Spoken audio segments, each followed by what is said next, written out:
Hey, Kevin. Hey, Greg, how's it going? Good. Good to see you as always. How's the weather? Good to see you. How's the weather in Detroit? It's goofy. I've got snow on the ground, but it's halfway decent. But last week it was like 10, and Right. tomorrow it'll be like 60. So the weather has no clue either on what's going on. Oof. Well, good to see you. I'm glad you're inside and warm. Absolutely. Good to see you too. I mean, hey, you've got a Motor City themed show, with all the cars and everything. So I know we're gonna love it.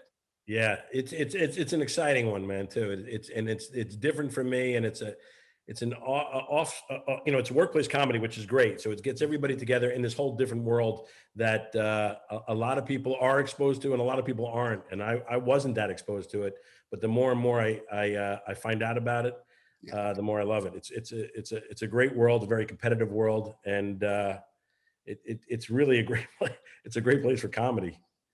That's for sure. I mean, like you said, I like it in the workplace because it's kind of like you're from one generation, then you've got the newer generation people coming in who don't understand what you're talking about, Right, and and your deal like mine would be it's like, hey, I've been here, so right, listen to me. right. Yeah, yeah. I mean, that's the struggle. It's the Passover, and there's benefit to both. There's benefit to tradition and coming from the beginnings, and then there's also you got to be able to adapt, and that's the key in this whole thing. And to be able to relinquish some control when things don't go well, and try to understand and try to grow from there. And that's the battle we have, constantly in the show. Right. And one of the things we also see, of course, you started out with, the original owner who's, a little bit older than you, but I mean, kind of like that same age range. He's ready to retire. Next thing you know, his kid comes along and she kind of wants to change things and make them more modern. Well, most of us are adverse to change. Yes, yeah, it's tough for me, and I understand it to get usurped, and that's a big word. I don't usually use those, but to get the power sucked away from me, he does that. He brings his daughter in, and she does have a lot of great stuff to add to it. But it's like I said, it's that letting go, that control that you had. That this is what we know. This is what we know, and it's worked for so many years. But it's when it doesn't work, you start questioning it and saying what do I do? Do we need something different? Do we, or do we hold on to our old ways? Right. And so many, funny, great comedic people in this. I mean, everybody kind of like pulls off their A game, every time it's time for them to do their thing. Yeah, it's amazing. The cast we got in this, we went to different places. We went to Broadway and we got some actors from there, Sarah and Jillian, Mhm. and Freddie, all great actors, different world, serious actors, some of the, and that had never done really comedy before that way. And Dan Adute from stand up and he's fantastic. And just this crew, pun intended, is they're just amazing. They really are. We gelled right out of the gate, and we really feel like a family. You can tell, Right. when you're on set with a group that just gets it, to just pick you up. It makes you feel comfortable, so comfortable that you can relax, and you don't feel like you have to do so much. And they're great. It's a phenomenal cast, and so much fun going to work with them. I was going to bring up the same thing too. I mean, it looks like just a bunch of friends just all got together, and it's like, okay, here's the scenario. Let's just have some fun, and they absolutely did. Yeah, And, you can tell because we have a lot of improv in the show, and a lot of times, the writing's fantastic, and it's great, and it helps us. But there's a lot of times where we just let these guys go, and they come up with stuff better than we could have written. right. And I also love the fact, when you guys take your break, you go to the restaurant next door, and I'm kind of like the same way as you. It's kind of like you've got 900 things on the menu, but I always get the same thing. Yes, I'm always that way. I mean, any restaurant I go, I literally have to know where I'm going at what time Yes. and what they have. Are they having? Are they out of stock? That's another, because then we're going somewhere else. It changes everything for me. I need that comfort of really being able to know that food that I want is going to be there. Well, Kevin, I got to tell you, I enjoyed watching it. I did have some wings and also a Stella a few times. Our toys, is that Yes, what I called it? yes. A seller of toys? Yeah, You got to put that in there. So I had to watch it that way, but a lot of fun, man. And thanks as always. And great to see you too. great to see you, Greg. Thank you so much. I really appreciate it. Good morning. How are y'all? Great. Hey, Greg, I'm doing. Sarah, how are you? I was about to talk before you, and I just suddenly realized I don't know how Sarah is. Greg, Sarah, how are you? Tell I'm us all. great. Gary, Greg, Dan, it's what a great morning. I'm in a blizzard here. Did you know that in New York? Oh, okay. As I I'm said, so- in Detroit, we got snow all over the place here too. You do? Okay, yeah. Yeah. And where are you guys in California? yes. Sunny LA. It Oh, is. okay. It is a frigid 62 degrees today, so we can relate to you guys as well. Yeah. Mhm. That's for sure. And like anybody can relate to you guys in this show. I mean, very, very funny. The name definitely takes on all different types of aspects, the pit crew and just the crew of friends. I just have to say, Sarah, starting with you, your character, she's kind of like the den mother who's got to keep the peace with everybody just to make sure one of the people there doesn't get one extra piece of sugar, because then you're going to have to calm them down for the rest of the Yeah. day. You got to manage a lot of emotions, a lot of big personalities. That's for sure. And Gary, I can say this along with you too. Just once we reach that past a certain age, basically like over 30, it's like, I'm not taking anything. And your guy doesn't take anything. Absolutely not, Greg. Unfortunately, I haven't hit 30 yet, so I can only imagine what you must be going through. I'm somewhere that they're trying to basically count my rings like a tree. I'm somewhere between 18 and 23. They're not quite sure yet. Yeah, the fact that they gave you platinum highlights on your goatee is amazing.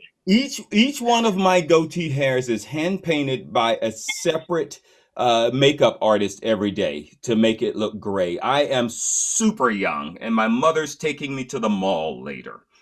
But you are right, and my character puts up with nobody's crap at all. He's Right. his own dude in a fun, funny way. He puts up with nobody's nothing.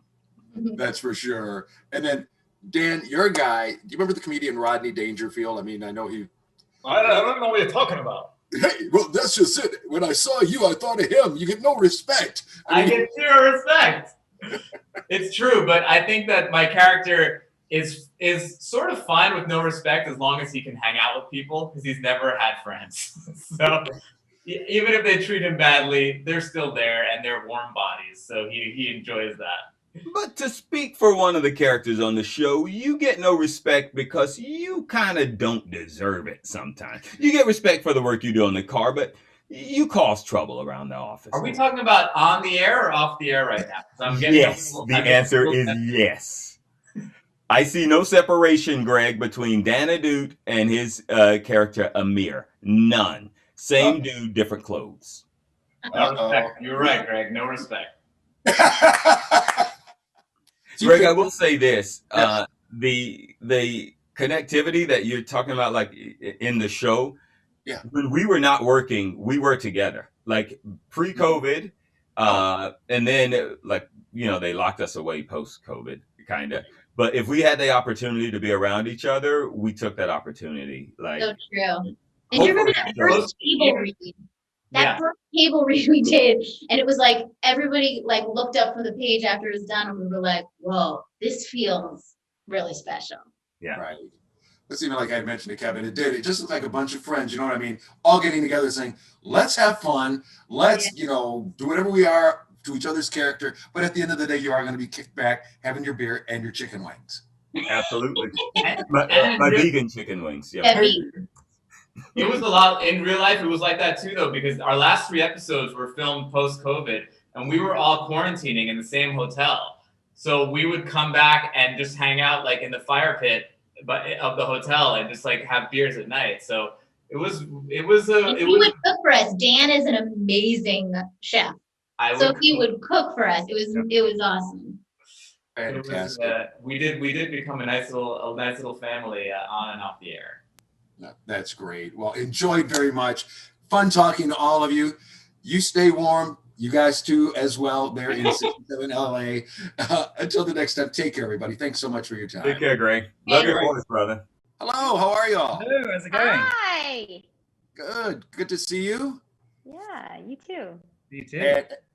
And enjoyed watching the show. The best part is every character kind of like has their own story. So I mean, it's like everybody's got through a moment. Like for you, Jelly, and your character, Dad says, "Hey, I want you to take over the business." How much easier should that have been? You just slide in the door, and everything works. It doesn't, does it? No, never does. Never does. Yeah, so I come in and I take over.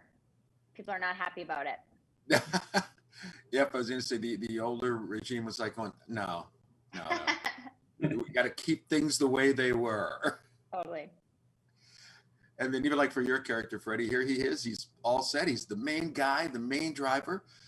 Some situations come up. Next thing you know, his career's kind of like in limbo, and he's like, "What do I do?" Yeah, no, it's you know, he's kind of, he likes it the way it is. He's been the driver for a while, and then suddenly there's a young upstart who's going to take his job, and he's not happy about it. And who's the young upstart? Paris. That's me. And yeah, she was another one who was like, I'm coming in. I want to do this. I'm not taking crap from anybody. Yeah, she's a very strong young female driver. Yeah, Jessie's cool. She just wants to race, and she wants her shot, and she wants to make her mark. She goes after Jake, and they battle it out through the season. I know, and at times poor Jake is like just going, I don't know what's going on with this situation.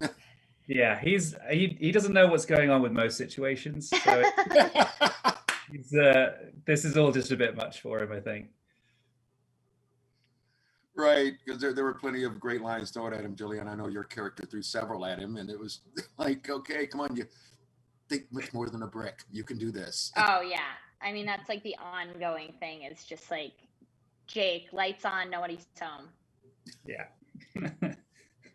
But one thing, because I talked about this with everybody else, it just looked like everybody, you know, it was just a great group of people getting together, having fun making this series. And, you know, they even told me, like, even when you guys got done, you guys all hung out with each other, even when you had to shoot during quarantine. Talk about that a little bit, Jillian. Yeah, it's super cool that it really doesn't always happen on jobs. Like sometimes you work on something and everybody goes home and, you know, goes on with their lives. We had a pretty good group, like everybody, we would home all day and we kind of go back and be like, you want to hang out? And we would like drink around the fire pit, and we had a really good camaraderie. Like everybody was just like everybody was on the same page. Everybody was like, wanted to make this as great of a series as possible and also want to have a good time while doing it. So it was like an amazing kind of mix of chemistry. We were like really lucky in that respect, because you don't always get that. Right, because again, like Paris, like we said, your character and others, you know, would bump heads, but Right. after it's all done, it's like, let's just hang out and have a good time. Yeah, totally. Exactly. And Freddie, I just have to ask you now, did you ever think about becoming a race car driver? I mean, you get to play No. one now, so was that No. ever a dream? It's terrifying when you really see what they do. I mean, we tuned into a race while we were filming, and it was we saw a horrific crash, and I just thought, God, I don't know how these people do this. It's so risky, and it's really, I mean, we drove on a simulator. It is really difficult to do. Like it's something that I like being a cushy actor where I'm protected all the time. I don't blame you, because actually I just have to put this in. One time we did another one where we actually rode with some NASCAR drivers, and they were doing their actual speed. And Oh, yeah, wow. you're just in that car going, I just have to take this in, because if anything happens, it's, you know, Yeah. it's just the weirdest thing. But thank you, all three of you, very much for your time. Appreciate it. Thank Enjoyed the you. series very much. And Freddie, I can't wait to tell my grandson I talked to another Freddie who spells his name the same way. No. Aw. All right, take care. Right. Take care.